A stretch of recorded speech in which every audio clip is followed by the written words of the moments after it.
How to add relationship status in Grindr. In this video, I'm going to show you how you can easily add it.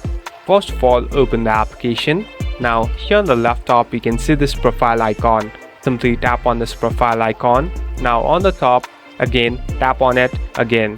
So this will lead you to this editing platform. Here on the bottom, tap on Edit Profile. Now, slowly scroll down. Here, you'll be able to find a section called Relationship Status. Simply tap on it. So here, there are some limited ones. So you can select the one that you want to enable or display it.